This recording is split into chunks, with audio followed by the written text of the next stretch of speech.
بسم اللہ الرحمن الرحیم. یہ ہمارا اردو کا چوتھا چیپٹر ہے. 3 چیپٹر ہمارا الحمدللہ مکمل ہو گئے. پہلا تھا ہم، دوسرا تھا نعت رسول مقبول صلی اللہ علیہ وسلم، اور تیسرا تھا قصہ حضرت سلیمان علیہ السلام.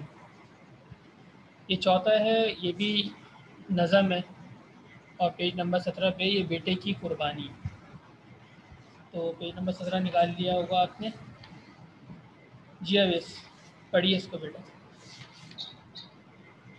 ادھر بولا کہ بیٹا آج بسم میں نے اللہ. خواب دیکھا آپ ہے. بار بار بیٹا بسم اللہ بھول جاتے ہیں. بسم اللہ سے ابتدا کیا کریں کسی بھی کام بسم کی. اللہ الرحمن الرحیم. پتر بولا کہ بیٹا آج میں نے خواب دیکھا ہے. کتاب زندگی کا ایک نرالا باب دیکھا ہے. یہ دیکھا ہے کہ میں خود آپ تجھ کو ذبح کرتا ہوں. خدا کے حکم سے تیرے لہوں میں ہاتھ بڑھتا ہوں. سعادت مند بیٹا جھک گیا فرمانی پاری پر. زمین و آسمان جو گیا فرمانی باری پر. زمین و آسمان حیران تھے اس طاعت گزاری پر. رضا جوئی کہ یہ صورت نظر آئی نہ تھی اب تک. یہ جرات پیشتر انسان یہ جرت پیشتر انسان نے دکھلائی نہ تھی اب تک. عجب بشاش تھے دونوں رضائی رب عزت پر. تعامل یا تذبذب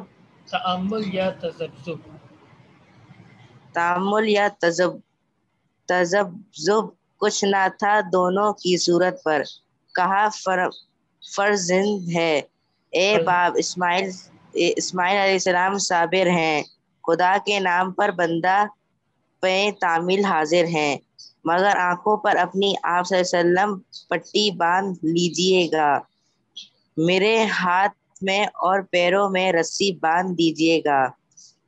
مبادہ آپ علیہ وسلم کو آپ علیہ السلام کو صورت پہ میری رحم آ جائے.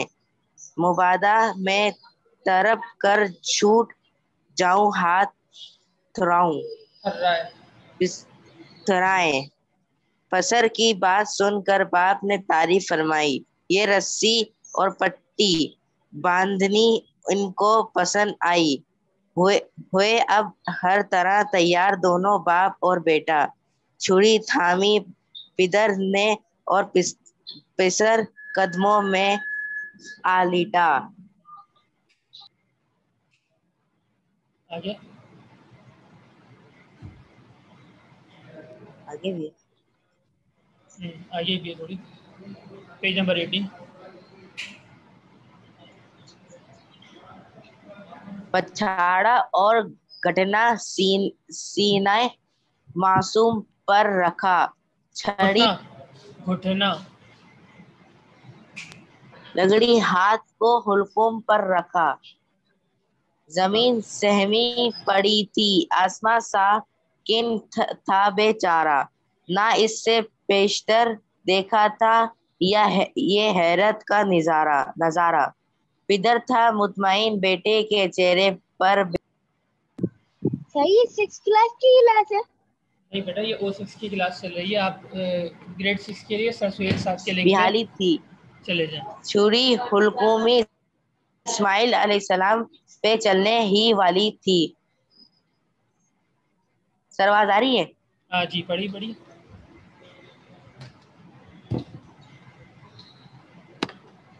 پڑھے بیٹا ویس آواز آ رہی ہے.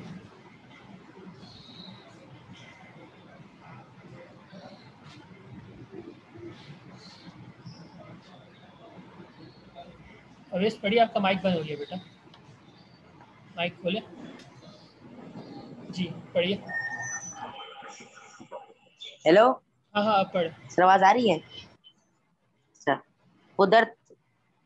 پدر تھا مطمئن بیٹے کے چہرے پر بحالی تھی. چھری حلقومی اسماعیل علیہ السلام پہ چلنے ہی والی تھی. مشیت کا مگر دریائے رحمت جوش میں آیا کہ اسماعیل علیہ السلام کا ایک رونگٹا کٹنے نہیں پایا. ہوئے جبریل علیہ السلام نازل اور تھا ہاتھ حضرت علیہ السلام کا. کہا بس انتہا مقصود تھا. ایثار ہوا جرائد کا. خطاب اس دن سے اسماعیل علیہ السلام نے پایا ذبیح اللہ، خدا نے آپ ان کے حق میں فرمایا ذبیح اللہ۔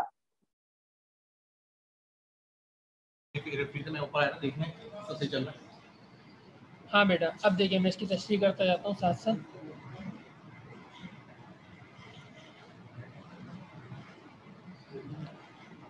بسم اللہ الرحمن الرحیم۔ بیٹے کی قربانی، یہ واقعہ تو آپ سمجھ گئے ہوں گے کون سا واقعہ۔ یہ واقعہ حضرت سلیمان علیہ السلام اور جلیل القدر نبی حضرت ابراہیم علیہ السلام کا، کہ کس طرح انہوں نے ایک عظیم قربانی دے کر تمام انسانوں کے لیے مثال قائم کی کہ اللہ کے حکم کے آگے اپنی عزیز سے عزیز چیز کو بھی قربان کرنے کا اگر حکم آ جائے تو کرنی چاہیے۔ آج ہم اپنی نیند کیا اپنی آسائش کو بھی اللہ کے لیے قربان نہیں کرتے، اور یہ کہ پہلے اپنی چیزوں کو اور اپنی ضروریات کو مقدم رکھتے ہیں، اس کے بعد اللہ تعالیٰ کے حکم کو دیکھتے ہیں۔ حالانکہ ہونا یہ چاہیے کہ یہ تو مختصر سی زندگی ہے ہمیشہ کہ ہماری زندگی جنت والی زندگی ہے، وہاں پہ جتنی چاہے مرضی کریں، لیکن یہاں پر اللہ کی مرضی کے مطابق زندگی گزاریں۔ تو یہ سبق دیا کہ اللہ تعالیٰ نے دکھایا کہ کس طرح اللہ تعالیٰ نے انبیاء کو بھی آزمائش میں لیا، اور یہ سبق دیا آگے والی امت کو کہ اس طرح سے قربانی جو دے گا اللہ تعالیٰ اس سے راضی ہوگا، اور جو اپنی منمانی کرے گا تو وہ شیطان کا راستہ اختیار کرے گا اور وہ جہنم میں جائے گا۔ تو یہاں پدر یہ فارسی کا لفظ ہے، پدر کا مطلب ہوتا ہے باپ، اور باپ سے مراد یہاں پہ حضرت ابراہیم علیہ السلام ہے، اور فرزند کا جو لفظ استعمال ہوگا تو فرزند فارسی میں کہتے ہیں بیٹے کو، اور اس سے مراد حضرت اسماعیل علیہ السلام ہے۔ پدر بولا کہ بیٹا آج میں نے خواب دیکھا ہے، یعنی حضرت ابراہیم علیہ السلام نے بولا کہ آج میں نے خواب دیکھا ہے۔ اچھا خواب دیکھا، ایک بات سمجھ لیں، میں نے آپ کو شاید پہلے بھی بتایا ہوگا کہ جو عام لوگ خواب دیکھتے ہیں، جیسے ہم لوگ خواب دیکھتے ہیں، تو وہ شریعت پہ کوئی حکم نہیں ہے، وہ بس ایسے ہی دیکھ لیا اور اس پر عمل کرنا کوئی ضروری نہیں ہے، اور یہ کہ اس کے مطابق جو ہے کوئی حکم نافذ نہیں ہوگا شرعی اعتبار سے۔ جبکہ انبیاء علیہ السلام جو خواب دیکھتے ہیں وہ وحی کی ایک صورت ہوتی ہے، اور وہ اس میں اللہ تعالیٰ ان کو حکم دے رہے ہوتے ہیں۔ تو وہ حضرت ابراہیم علیہ السلام کا خواب بھی سچا خواب تھا، اور ان میں حکم دیا تھا اللہ تعالیٰ نے کہ آپ جو ہیں بیٹے کو ذبح کریں، تو انہوں نے اس وجہ سے اپنے خواب پر عمل کیا۔ اور ہم لوگوں کا خواب چونکہ شیطانی خواب بھی بسا اوقات ہوتا ہے، اور بسا اوقات خیالات پر بھی خواب ہم دیکھتے ہیں، تو اس کا کچھ بھی اعتبار نہیں اور اس کے مطابق کرنا کوئی ضروری نہیں۔ تو یہ فرق ہے انبیاء کے خواب میں اور عام انسانوں کے خواب میں، تو اس وجہ سے وہ حکم پر عمل کر رہے تھے۔ کتاب زندگی کا ایک نرالا باب دیکھا ہے، یعنی زندگی میں جو عجیب واقعات، نرالا کہتے ہیں عجیب یا حیران کرنے والی چیز، کہ زندگی میں جو حیران کرنے والی چیزیں ہوتی ہیں ان میں سے ایک چیز یہ دیکھی میں نے، یہ دیکھا ہے کہ میں خود آپ تجھ کو ذبح کرتا ہوں، یعنی والد یعنی حضرت ابراہیم علیہ السلام کو اپنے بیٹے اسماعیل علیہ السلام کو ذبح کر رہا ہوں، خدا کے حکم سے تیرے لہو میں ہاتھ بھرتا ہوں۔ لہو کہتے ہیں خون کو، یعنی جب بیٹے کو ذبح کریں گے تو ان کا خون نکلے گا اور اس میں ہاتھ میں لگے گا، تو اسی کو تعبیر کی کہ تعبیر کے ان الفاظ سے کہ خدا کے حکم سے تیرے لہو میں ہاتھ بھرتا ہوں۔ جیسے ہم جانور کو ذبح کرتے تو اس کا خون ہاتھ میں لگتا ہے، تو وہی بتایا۔ سعادت مند بیٹا جھک گیا فرمان باری پر۔ اب چونکہ حضرت ابراہیم بھی نبی تھے اور حضرت اسماعیل بھی نبی تھے، تو نبی کے اندر بچپن سے ہی وہ اطاعت اور فرما برداری کا جذبہ ہوتا ہے، فوراً سے مان گئے کہ ہاں یہ اللہ تعالیٰ کا حکم ہے، اور اللہ تعالیٰ کے حکم کے آگے مجھے سر جھکانا ہے۔ یہ آج کی اولاد یا آج کے لوگوں کی طرح نہیں کہ اپنا فائدہ دیکھیں بولیں کہ کیا ہو گیا، یہ تو زندگی میں ایسے قربان نہیں ہوں گا، میں ذبح نہیں ہوں گا، یا یہ کوئی بھی حکم آپ لے لیں کہ انسان اس سے وہ کرتا ہے کہ میں مجھے نہیں کرنا ایسے۔ جبکہ یہ فرمان بردار بیٹے دیکھیں جو مستقبل میں جا کے نبی بننے والے تھے، فوراً سر جھکا دیا اور یہ کہا ٹھیک ہے میں تیار ہوں اور آپ کریے۔ اور دیکھیے اس کو کتنا اچھا آگے اس کو سمجھایا اشعار میں کہ زمین و آسمان حیران تھے اس اطاعت گزاری پر، کہ آج سے پہلے اس طرح کا منظر کبھی نہیں دیکھا تھا۔ ٹھیک ہے مشقتیں آئیں انبیاء پر، تکلیفیں آئیں، لیکن یہ کہ بیٹے کو ذبح کرنا اور بیٹا بھی اس پہ تیار، دونوں کی اطاعت شاری آج سے پہلے آسمان و زمین نے نہیں دیکھی تھی، دنیا نے نہیں دیکھی تھی۔ تو دنیا کی ہر چیز اس بات پر حیران تھی، فرشتے حیران تھے کہ کس طرح سے یہ اطاعت کا اتنا بڑا مظہر یہ انسان دکھا رہے ہیں۔ رضا جوئی کی یہ صورت نظر آئی نہ تھی اب تک، یہ جرت بیشتر انسان نے دکھائی نہ تھی اب تک۔ بیشتر پہلے انسان نے اس طرح کا کوئی کارنامہ انجام نہیں دیا تھا. میں نے بتایا آپ کو انبیاء میں مشقتیں تو بہت آئیں لیکن اتنا عظیم کارنامہ آج تک کسی نبی نے نہیں دیا تھا جو حضرت ابراہیم علیہ السلام اور حضرت اسماعیل علیہ السلام نے دیا. عجب بشاش تھے. بشاش کہتے ہیں چست ہونا یا کسی کام کو کرنے میں جلدی کرنا. عجب بشاش تھے دونوں رضائے رب عزت پر کہ اللہ تعالیٰ نے جو حکم دیا اللہ تعالیٰ جس پر راضی ہیں بس وہ دونوں فوراً سے اس کو کرنے لگے. تأمل یا تذبذب کچھ نہ تھا دونوں کی صورت پر. تأمل مطلب یہ نہ تھا کہ وہ سوچ رہے ہیں کہ کریں یا نہ کریں یا ابھی رہنے دیں یا بعد میں کریں. تذبذب کوئی کہتے ہیں مشکل پتہ نہیں شکار اس بات کا کہ میں مشکل میں پڑے ہوئے پتہ نہیں کریں یا نہ کریں. تو تذبذب کا مطلب یہ کہ کرنے نہ کرنے کے بارے میں فکر مند ہونا یا سوچنا کہ کریں یا نہ کریں. اور تعامل کا مطلب بھی فکر کرنا کہ اس میں تھوڑی سی تاخیر کر دیں یا دیر کر دیں. تو دونوں کی صورت میں کچھ نہ دونوں جلدی جلدی کام کو کرنا چاہ رہے تھے. کہا فرزند نے یعنی اسماعیل علیہ السلام نے اے باپ اسماعیل صابر ہے یعنی آپ کا بیٹا جو اسماعیل علیہ السلام ہے یہ صابر ہے صبر کرنے والا ہے اور برداشت کرے گا جو بھی اللہ تعالیٰ نے حکم دیا. خدا کے نام پر بندہ پائے تعمیل حاضر ہے. پائے تعمیل کہتے ہیں کہ اس کو پورا کرنے کے در پہ اور پورا کرنے کی فکر میں ہے. مگر آنکھوں پر اپنی آپ علیہ السلام پٹی باندھ لیجئے گا میرے ہاتھوں میں اور پیروں میں رسی باندھ دیجیے گا. یہ ایک زبردست تعبیر کی انہوں نے تار شاعری کی اور یہ سمجھایا کہ دیکھیں باپ اور بیٹے کی محبت بہت گہری ہوتی ہے. تو ایسا نہ ہو کہ جب آپ مجھے ذبح کرنے لگیں تو میرا معصوم چہرہ دیکھ کر آپ کے ہاتھ جو ہے کانپنے لگیں اور آپ جو ہے وہ اللہ تعالیٰ کا حکم پورا کرنے سے رہ جائیں. تو اس کا آسان طریقہ کیا کہ آپ اپنی آنکھوں پہ پٹی باندھ لیجئے تو آپ کے دل میں صرف اللہ تعالیٰ کے حکم کو پورا کرنے کی فکر رہے گی اور میری محبت نہیں آئے گی. اور دوسرا آپ میرے بھی ہاتھ پاؤں باندھ دیجیے کہ ایسا نہ ہو کہ تکلیف شروع اور میں بھاگ کھڑا ہوں. تو آپ ہاتھ پاؤں جب باندھ دیں گے تو میں بھاگ نہیں سکوں گا اور آپ مجھے دیکھیں گے نہیں تو میری محبت آپ کے دل میں زیادہ نہیں آئے گی. تو یہ کام کو کرنا آسان ہو جائے گا. تو اسی کو کہا کہ مگر آنکھوں پر اپنی آپ علیہ السلام پٹی باندھ لیجیے گا میرے ہاتھوں میں اور پیروں میں رسی باندھ دیجیے گا. مبادہ آپ کو صورت پہ میری رحم آ جائے. مبادہ کہتے ہیں خبردار ایسا نہ ہو جیسے کہتے ہیں ہوشیار ہو جائیے کہیں ایسا نہ ہو مبادہ میں تڑپ کر چھوٹ جاؤں ہاتھ تھرائے یعنی مجھے تکلیف ہو اور میں چھوٹ کر بھاگ جاؤں یا یہ کہ آپ مجھے دیکھ کر آپ کے ہاتھ تھرانے لگے کانپنے لگے. تھرانے کا مطلب کانپنا اور یہ کہ آپ پورا نہ کریں. پسر کی بات سن کر پسر بھی کہتے ہیں بیٹے کو فرزند بھی بیٹے کو کہتے ہیں اور پسر بھی بیٹے کو کہتے ہیں فارسی میں. پسر کی بات سن کر باپ نے تعریف فرمائی. اب دیکھیے یہ جو فارسی کے الفاظ اس کے اندر آ رہے ہیں نا آپ کو پتہ ہے کہ اردو جو ہے لشکری زبان ہے اور اس میں بہت سارے الفاظ جو ہیں وہ فارسی کے اور مختلف زبانوں کے زیادہ الفاظ فارسی کے ہیں. تو اس وجہ سے یہ ان کے اندر بھی الفاظ استعمال کیے گئے اور یہ نہیں ہے کہ اس میں یہ صرف فارسی میں بولے جاتے ہیں بلکہ لوگ اردو میں بھی یہ الفاظ استعمال کرتے ہیں. تو جیسا ہم لوگ عام طور پہ استعمال نہیں کرتے لیکن لوگ اس کو استعمال کرتے ہیں جو تعلیم یافتہ یا خاص طور پر اردو میں جو ہے وہ گریجویٹ یا ماسٹر وغیرہ کی ہوتے ہیں. پسر کی بات سن کر باپ نے تعریف فرمائی یہ رسی اور پٹی باندھنی ان کو پسند آئی.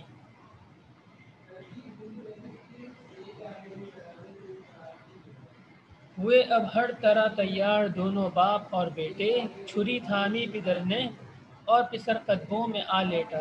یعنی باپ نے چھری کو سنبھالا اور بیٹا جو ہے وہ آگے لیٹ گیا کہ چلیں اب ذبح کرنے کا ٹائم آ گیا. خود آ کے لیٹ گئے. پچھاڑا اور گھٹنا سینہ معصوم پر رکھا یعنی حضرت ابراہیم علیہ السلام نے ان کو لٹایا الٹا یعنی سینہ آپ کا جو تھا وہ نیچے کی طرف تھا اور آپ کی کیا کہتے ہیں گدی پیچھے کی طرف تھی.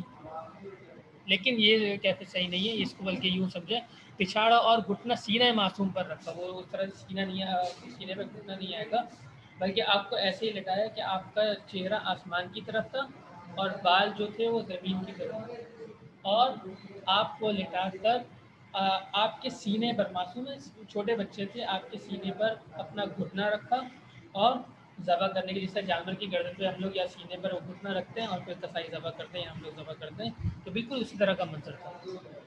چھری پتھر پہ رگڑی ہاتھ کو حلقوم پر رکھا. چھری کو تیز کیا پتھر پہ رگڑ کر اور ہاتھ حلقوم کہتے ہیں گلے کی جو رگیں ہوتی ہیں نا جو ایک نالی جیسا پانی پیتے ہیں تو وہ ہلتی ہے اس طرح گلے میں 4 رگیں ہوتی ہیں ان کو حلقوم کہتے ہیں. اس میں سے کھانے کی ہوتی ہے سانس کی ہوتی ہیں اور 2 خون کی ہوتی ہیں. ان 4 رگوں کو حلقوم کہتے ہیں. تو حلقوم گردن پہ آپ کے گلے پر آپ کے ہاتھ رکھا اور چھری پکڑی ہوئی تھی. زمیں سہمی پڑی تھی آسمان ساکی تھا بیچارہ، نہ اس سے بیشتر دیکھا تھا یہ حیرت کا نظارہ. یعنی کسی نے اس طرح کا منظر نہیں دیکھا تھا آج سے پہلے. پدر تھا یعنی حضرت ابراہیم علیہ السلام مطمئن، بیٹے کے چہرے پر بحالی تھی. باپ بھی مطمئن تھے کہ اللہ نے بیٹا دیا ہے، نعمت دی ہے، تو اللہ واپس لے رہا ہے، تو یہ اللہ کی دی ہوئی امانت ہے، تو اگر اللہ لے لے گا تو اس پہ ہمیں راضی رہنا چاہیے. اور بیٹا بھی خوش کہ اگر یہاں پر ہے تو دنیا میں اللہ تعالیٰ اپنے پاس بلا رہے تو جنت میں بھیجے گا، تو بیٹے بھی خوش. ابھی آپ کو ایک چھوٹا سا اس پہ وہی بتاؤں گا جو واقعات میں بیان کیا جاتا ہے. چھری حلقوم اسماعیل پر چلنے ہی والی تھی. ابھی آپ نے گردن پہ رکھی ہے، چلنے والی تھی. مشیت کا مگر دریائے رحمت جوش میں آیا کہ اسماعیل کا ایک رونگٹا کٹنے نہیں پایا. یعنی حضرت ابراہیم علیہ السلام چھری چلانے لگے، گردن پہ چھری چلا رہے لیکن وہ چل نہیں رہی، اور مطلب ہل تو رہی ہے لیکن گردن نہیں کٹ رہی اس سے. یہ عجیب منظر تھا. اللہ تعالیٰ نے اپنی رحمت دکھائی کہ اصل امتحان مقصد تھا، امتحان پورا ہوا، اور اللہ تعالیٰ نے حضرت اسماعیل علیہ السلام کو وہاں سے ہٹا کر جنت سے ایک بیٹا بھیج دیا. اور حضرت اسماعیل علیہ السلام دیکھ کر یہ منظر مسکرانے لگے. اور حضرت ابراہیم علیہ السلام کو ابھی تک نہیں پتا کہ میں کس کو ذبح کر رہا ہوں، اور آپ چھری پھیرتے گئے اور آپ کے دل میں یہی خیال تھا کہ میں نے اسماعیل کو ذبح کر دیا. اور جب آنکھوں سے پٹی ہٹائی تو دیکھا کہ یہ اسماعیل میرے بیٹے نہیں بلکہ یہ جنت سے آیا ہوا مینڈا ہے. تو آپ خوش ہوئے اور اللہ تعالیٰ کا شکر ادا کیا. اسی کو فرمایا کہ ہوئے جبرائیل علیہ السلام نازل اور تھاما ہاتھ حضرت ابراہیم علیہ السلام کا. کہا بس امتحان مقصود تھا ایثار و جرت کا، یعنی امتحان لینا مقصد تھا، امتحان میں آپ کامیاب ہوئے، آپ نے چھری چلا دی. خطاب اس دن سے اسماعیل نے پایا ذبیح اللہ، یعنی اللہ کے لیے ذبح ہونے والا. خدا نے آپ ان کے حق میں فرمایا ذبیح اللہ، یعنی اللہ تعالیٰ نے حضرت اسماعیل علیہ السلام کو فرمایا ذبیح اللہ کہ اللہ کے نام پر ذبح ہونے والا یا اللہ کا ذبح ہوا ہوا. تو یہ چھوٹا سا واقعہ تھا. اب دیکھیں حضرت اسماعیل علیہ السلام نے حضرت ابراہیم علیہ السلام کو کس طرح سے ہمت دلائی کہ انہوں نے یہ فرمایا ان سے کہ دیکھیں آپ کی محبت میرے دل میں ہے اور میں آپ سے بہت محبت کرتا ہوں، لیکن آپ سے زیادہ میں اللہ سے محبت کرتا ہوں. دنیا میں ہوں، میں آپ کے پاس ہوں، لیکن اگر آپ مجھے ذبح کر دیں گے تو میں اللہ کے پاس چلا جاؤں گا. اللہ آپ سے زیادہ مجھ سے محبت کرنے والے ہیں، تو مجھے تو اس چیز پر راضی ہوں اور میں خوش بھی ہوں. تو یہ بات کے ذریعے سے حضرت ابراہیم علیہ السلام کو ہمت دلائی اور وہ اس بڑے کام کو کرنے پر اور زیادہ خوشحالی اور زیادہ جو ہے وہ جوش و جذبے کے ساتھ تیار ہوئے. تو یہ پورا واقعہ تھا حضرت ابراہیم علیہ السلام اور حضرت اسماعیل علیہ السلام کے واقعے کا، اور اس کو اشعار کے ذریعے سے بیان کیا گیا. تو یہ تھا ہمارا آج کا سبق. امید ہے کہ آپ کو سمجھ میں آ گیا ہوگا یہ اچھا سا،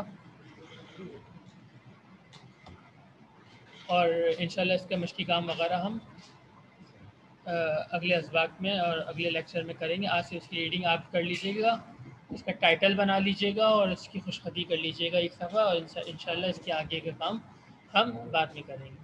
جزاکم اللہ خیر.